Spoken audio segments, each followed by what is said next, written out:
పరమాత్మనే నమః.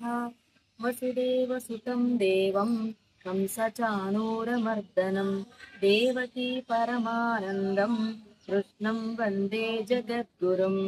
అందరికీ నమస్కారం అండి. నేను భగవద్గీతలో ఈ గోల్డ్ మెడల్ సర్టిఫికెట్ సాధించుకున్నానండి.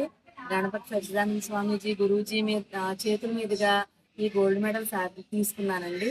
నాకు ఎంతో ఆనందంగా ఉందండి. ఎందుకంటే ఒక 4 శ్లోకాలు కూడా నేను పట్టుమని 4 శ్లోకాలు నేను గుర్తుంచుకొని నేను మెమరైజ్ చేసి నేను చదవటం, నాకు ఎప్పుడు చదవటం వచ్చు, అన్నీ వచ్చు, కానీ గుర్తుంచుకోలేను. కానీ ఈ భగవద్గీత అందరూ గోల్డ్ మెడల్ తెచ్చుకుంటున్నారని విని ఈ ఎస్జిఎస్ ద్వారా నేను అది మెమరైజ్ చేసి 700 శ్లోకాలు నేను చదవగలిగానంటే, అది మెమరైజ్ చేసి 700 శ్లోకాలు గుర్తుంచుకొని నేను గురూజీ చేతుల మీదుగా ఈ గోల్డ్ మెడల్ తీసుకున్నానంటే నాకు చాలా ఆనందంగా ఉందండి. ఎందుకంటే ఆ కృష్ణ పరమాత్ముడు మనం ఒక అడుగు ముందుకు వేస్తే 100 అడుగులు మనల్ని ముందుకు నడిపిస్తాడనేది నేను దీని ద్వారా నేను నమ్ముతున్నానండి. అది నిజం కూడా. ధన్యవాదాలండి అందరికీ.